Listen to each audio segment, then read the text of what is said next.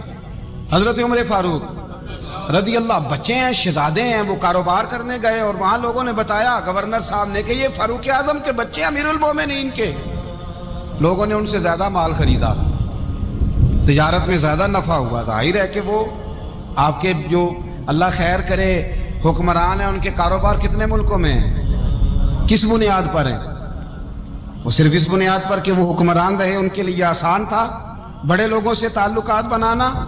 حضرت عمر فاروق رضی اللہ تعالیٰ عنہ کے بچے ڈھیروں مال کما کے جب واپس آئے نا, تو حضرت عمر سے آ کے بچوں نے بطور محبت کا, ابا جی اللہ نے بڑا ہی فضل کیا ہے, بڑا مال کمایا الحمدللہ, یہ دیکھیں کتنا نوازا ہے. تو حضرت عمر کہنے لگے سارے قافلے نے اتنا ہی کمایا ہے, سارے قافلے نے اتنا ہی کمایا ہے؟ تو حضور نہیں, سارے قافلے نے اتنا نہیں کمایا, سب کو اتنا نہیں ملا. وہ تو وہاں گورنر صاحب نے لوگوں کو تعارف کرایا تھا کہ یہ عمر کے بچے ہیں, تو لوگوں نے پھر ہم سے بڑا ہی خریدا. تو حضرت عمر فرمانے لگے ٹھیک ہو گیا, میں بات سمجھ گیا. اس طرح کرو, جو تمہاری اصل زر تھی نا, جو راز تھی, وہ رکھ لو, اور باقی سارا مال مال خزانہ میں جمع کرا دو. اس لیے کہ یہ تم نے تجارت نہیں کی, یہ تم نے اپنے باپ کا نام بیچا ہے, یہ تم نے امیر المومنین کے بیٹے ہونے کا فائدہ اٹھایا ہے. فرمایا یہ تمہارا نہیں حق, یہ مسلمانوں کا ہے. اس لیے کہ یہ مال تم نے محنت سے نہیں کمایا, یہ باپ کی کرسی کا فائدہ اٹھایا ہے. اور فرمایا اگر تم نے مال جمع نہ کرایا تو میں مال بھی لے لوں گا زبردستی, اور کوڑے بھی ماروں گا, ڈبل سزا دوں گا. مرضی سے جمع کراؤ گے تو کوڑوں سے بچ جاؤ گے. بڑے بیٹے نے تو جمع کرا دیا, تو چھوٹا تھوڑا پریشان ہوا. تو حضرت عبداللہ ابن عمر چھوٹے کا ماتھا چوم کے کہنے لگے بیٹے چپ کر کے جمع کرا, یہاں بھی فخر کر کے ہم عمر کے بیٹے ہیں, اور قیامت میں بھی فخر کریں گے کہ ہم فاروق اعظم کے بیٹے ہیں. یہاں بھی ناز کریں گے اور وہاں بھی ناز کریں گے کہ عمر کے بچے ہیں. ہمارے باپ نے خود بھی حلال ہی کھایا ہے, اور جب ہماری کمانے کی باری آئی ہے تو ہمیں حکم بھی حلال کھانے کا دیا. بھائی ہمارا مزاج نہیں. بچہ جب لے کے آتا ہے 2 لاکھ روپیہ تو کبھی پوچھے کہاں سے آیا ہے؟ جب وہ پہلے دن غلط دوستوں کے پاس جا کے بیٹھتا ہے تو کبھی نکالا ہے گھر سے اسے؟ یہ بہت سارے خمیازے ہمیں اس لیے بھگتنے پڑتے ہیں کہ ہم ابتدا میں سوراخ بند نہیں کرتے، جب اس میں شگاف پڑ جاتا ہے، سیلاب آتا ہے تو ہمیں ہوش آتی ہے۔ حضرت عمر نے اپنے گھر میں نگرانی رکھی، کڑی نگرانی۔ زیادہ نماز گھر میں پڑھتے تھے حضرت عمر، نفلی نمازیں زیادہ کیوں بلا؟ بھائی یاد رکھیں کہ آپ نے اگر سجدہ کرنا ہے تو بچہ لیٹ جائے گا، وہ اسے پتا کوئی نہیں سجدہ کیا ہے۔ لیکن جب گھر میں کبھی قرآن ابا جی کھول لیں نا، جب ابا جی کا موڈ بن جائے نا لیکچر دینے کا، وہ گھر میں شروع ہو جاتے ہیں، کہتے ہیں آپ لوگ نماز نہیں پڑھتے اس لیے میرے کاروبار میں برکت کوئی نہیں، تم سویرے قرآن پاک نہیں کھولتے تو میں تباہ ہو گیا۔ تو میاں آپ نے کب گھر میں قرآن پاک کھولا تھا؟ آپ نے کب نماز پڑھی؟ آپ نے کب گھر کے اندر اللہ رسول کا ذکر کیا تھا؟ آپ نے کب حدیث چھیڑی؟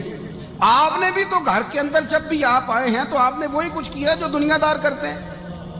آپ بھی تو اپنا موبائل لے کے الگ کونے میں بیٹھ گئے۔ آپ نے بھی تو کہا ہے کہ اب تمہارے چینل ختم، اب میری مرضی والا چلے گا۔ تو جو آپ نے کیا ہے بچے بھی وہی کام کریں گے۔ آپ نے بھی گپ شپ لگائی ہے تو وہ بھی لگا رہے ہیں۔ یہ سمجھ لیں جو کام آپ کریں گے آپ اپنے بچوں کی سیرت میں اس کا جلوہ دیکھ لیں گے۔ بڑی پکی سی بات ہے کہ آپ کو بچے کی عادتیں دیکھ کے سمجھ آ جائے گی کہ میں بھی یہی کرتا تھا اور یہ بھی۔ حضرت عمر فاروق رضی اللہ تعالیٰ عنہ وصال فرما گئے تو آپ کے وصال کے بعد حضرت عثمان غنی رضی اللہ تعالیٰ عنہ نے آپ کی ایک بیوہ سے نکاح کیا، حضرت عمر کی ایک بیوہ سے۔ جب وہ آپ کے نکاح میں آئی تو کہنے لگی حضرت عثمان غنی سے کہ حضور نہ تو میں خوبصورت ہوں اور نہ میں جوان ہوں، نہ آپ کی کوئی خدمت کر سکتی ہوں، میرے ساتھ نکاح کرنا سمجھ میں نہیں آیا۔ کیا شاندار جواب دیا حضرت عثمان غنی نے، کیا خوبصورت جواب دیا۔ فرمانے لگے میں نے اس لیے نکاح نہیں کیا کہ مجھے تمہارے حسن سے دلچسپی تھی یا تمہاری خدمت کی ضرورت تھی، میں نے تو اس لیے نکاح کیا ہے کہ مجھے بتاؤ عمر فاروق گھر کے اندر اپنے رب کی عبادت کس طرح کرتے تھے، وہ قرآن پاک کس طرح پڑھتے تھے، وہ رویا کیسے کرتے تھے، استغفار کا طریقہ کیا، کس وقت کس انداز میں وہ اپنے رب کو یاد کرتے تھے۔ اس لیے کہ عمر کئی دفعہ گھر سے آتا تھا تو میں اس کے چہرے پر نور دیکھا کرتا تھا، میں روشنی دیکھتا تھا، ایک معیار دیکھتا تھا۔ نکاح اس لیے کیا ہے کہ مجھے عمر کی جو گھر کے اندر کی عبادت ہے اس سے آگاہ کرو، تاکہ عثمان غنی بھی چاہتے ہیں اس طرح کے عمل کرو جس طرح کے عمر فاروق کر کے گئے۔ بھائی جب تک ہم اپنے گھر میں وہ توجہ نہیں دیں گے، وہ مزاج دیکھیں نا، ہمارے گھروں میں جب نقشہ پاس ہوتا ہے تو ٹی وی لان بھی اس میں ہوتا ہے، ڈرائنگ روم بھی ہوتا ہے، نماز کی جگہ بھی ہوتی ہے نقشے میں۔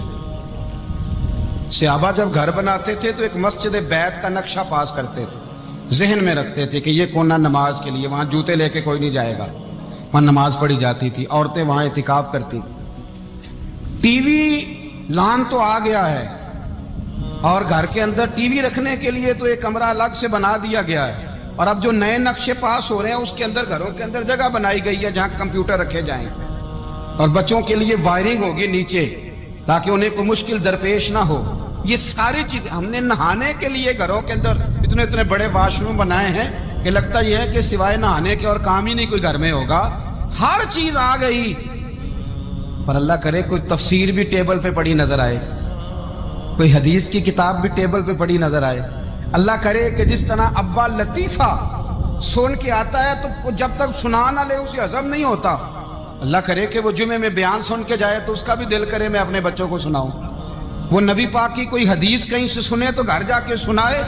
جب تک یہ معیار نہیں بنتا آپ کیسے توقع کرتے ہیں کہ گھر کے اندر اللہ کی رحمتیں نازل ہوں گی؟ آپ یہ کیسے توقع کرتے ہیں کہ گھر کے اندر وہ معیار اور وہ مزاج بنے گا؟ حضرت عمر فاروق نے ذاتی زندگی پر جو توجہ دی، گھر والوں کے معیار پر جو توجہ دی حضرت عمر فاروق رضی اللہ تعالیٰ عنہ نے، وہ بھی بڑی دیدنی ہے۔ حضرت ابو موسیٰ اشعری کو نا آپ نے وزیر خزانہ بنایا، وزیر خزانہ، تو حضرت ابو موسیٰ اشعری کہتے ہیں کہ حضرت عمر کو شیخ خزانے میں رہنے تو دیتے نہیں تھے۔ تو ایک دن میں صفائی کر رہا تھا اس کمرے کی جس میں خزانہ رہتا تھا۔ ہمارے تو ملک میں جو جاتا ہے وہ صفائی کر کے ہی جاتا ہے، اللہ خیر کرے۔ اور خیر معیار بدلتا ہے، جو پچھلی حکومت ہوتی ہے وہ قرضہ اٹھاتی ہے، وہ باہر سے جاتی ہے تو قرضہ لے کے آتی، اور جو نہیں آتی ہے وہ کہتی ہے ہمیں پیکج مل گیا ہے، وہ قرضہ نہیں اٹھاتے۔ ان کو کیا ملتا ہے؟ یعنی پچھلی نے قرضہ لیا تھا اور ہم نے، واہ جی واہ کیا خوبصورت انداز ہے، اس کا نام بدل کے نا، انہوں نے قرضہ لیا تھا اور ہم نے، میں کہا بڑے شاندار سیانے بندے ہو گئی۔ اور اللہ تعالیٰ خیر فرمائے. ہمارے جو بڑے شاندار قسم کے دوست ہیں نا، شاندار، جن کا ہم ادب سے نام لیتے ہیں، وہ عرب کے بادشاہ ہیں. ہم تو عرب خالی کہتے بھی نہیں، عرب شریف کہتے ہیں، عرب شریف. انہوں نے پتہ کیا کیا ہے؟ انہوں نے اس طرح کیا ہے کہ جو کشمیریوں کا قاتل تھا نا، اس کے گلے میں میڈل ڈال دیا. یہی کام وہ کرتے رہتے. انہوں نے پہلے انہیں بلا کے مندر بھی بنوائے تھے. ہمیں کوئی شکوہ نہیں، ان کی زمین ہے، اللہ تعالیٰ توفیق عطا کرنے والا ہے. پر خیال یہ تھا کہ چلو کشمیریوں کے زخموں پر نمک نہ چھڑکتے، 2 مہینے انتظار کر لیتے، کچھ حالات سنور جاتے، کچھ تھوڑا انتظار. ہیں ہمارے دوست، ہمارے وزیر اعظم صاحب جب جاتے ہیں تو وہ پھولوں کا ہار ڈالتے ہیں ہمارے دوست. لیکن انہیں وہ حدیث یاد نہیں کہ نبی پاک علیہ السلام نے فرمایا جب میرے مومن کو تکلیف ہوتی ہے تو مجھے بھی گنبد خضرا میں تکلیف ہوتی ہے. انہیں نہ کشمیریوں کا خون یاد نہیں آیا، انہیں برہان وانی کی کٹی ہوئی لاش یاد نہیں آئی، انہیں 30,000 بیوہ عورتیں 30,000 بیوہ عورتیں یاد نہیں آئی، 30,000 بیوہ عورتیں جن کے سہاگ اجڑ گئے، اور انہیں 1.25 لاکھ یتیم بچہ یاد نہیں آیا جو یتیمی کی زندگی گزار رہا ہے. اور اس کے باوجود بہت بڑے ذمہ دار ہے وہ. مجھے پڑھ لینے دو آج احمد فراز کا شعر. وہ ہمارے مکتب کوئی ایسا نہیں کہ وہ مولوی تھا، وہ غیر جانبدار تھا، پر مجھے آج پڑھ لینے دو اس کا شعر. ایک کلیجے کا درد ہے، پڑھ لینے دو. اس نے کہا تھا کہ پڑھتا ہوں تو کہتی ہے یہ خالق کی کتاب ہے، مثل یہودی یہ سعودی بھی عذاب. اس قوم کے بارے میں کیا لکھوں فراز، کعبے کی کمائی سے جو پیتے ہیں شراب، کعبے کی کمائی سے جو پیتے ہیں شراب، اس قوم کے بارے میں کیا لکھوں فراز کہ کعبے کی کمائی سے جو پیتے ہیں شراب. میں خیال نہیں آیا تمہارا صرف دین یہ ہے کہ قبریں گرا دو، مزارات گرا دو، فقط یہ دین ہے؟